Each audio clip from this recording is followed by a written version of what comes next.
La dernière fois, je vous l'ai montré, on travaille, on n'est pas seulement en train de se faire plaisir devant la caméra, même si on se fait plaisir devant la caméra, ça n'empêche pas.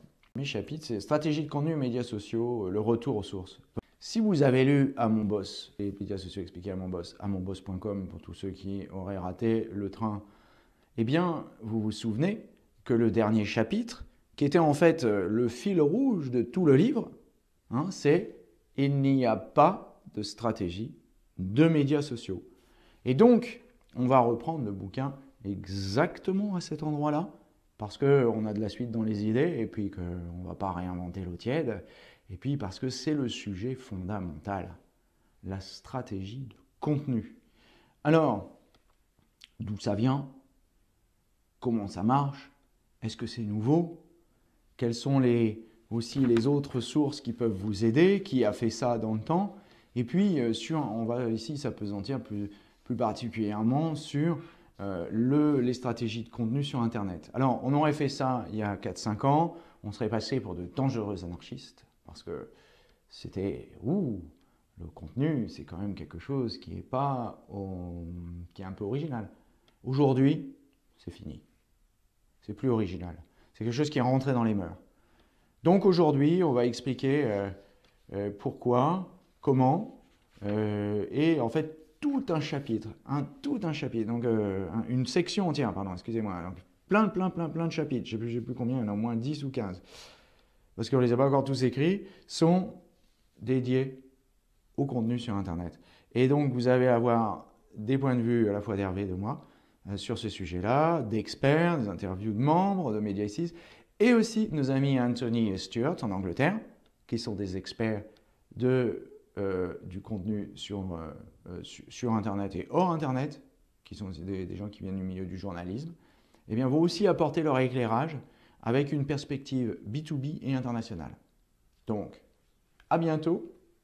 La main à Hervé pour expliquer le chapitre « Les blogs sont-ils morts ?» et rentrer un petit peu plus dans le détail. Et à bientôt pour la 6e édition.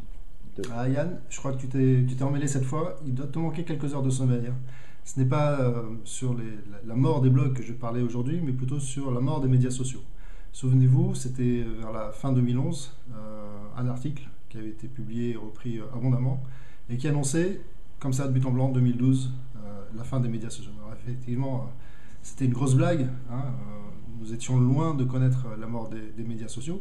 Mais enfin, certains sont tombés dans le panneau de manière plus ou moins humoristique. Certains ont pris l'article au premier degré, notamment Pierre Chapaz, qui a pris le temps de rédiger une réponse très détaillée, très argumentée sur son blog, qui a été ensuite reprise sur Atlantico.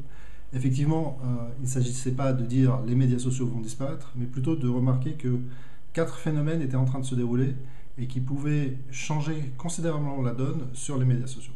4 phénomènes que nous reprenons sur cet article et que nous revisitons sur cet article, sur ce chapitre du livre, donc que nous revisitons avec presque 1 an et demi, 2 ans de plus, pour voir si finalement nos prédictions se sont réalisées ou bien si nous sommes complètement plantés. Alors c'était quoi ces quatre prédictions? Eh bien, la première, c'est que la croissance de l'infobésité allait rendre la vie de plus en plus difficile sur les médias sociaux.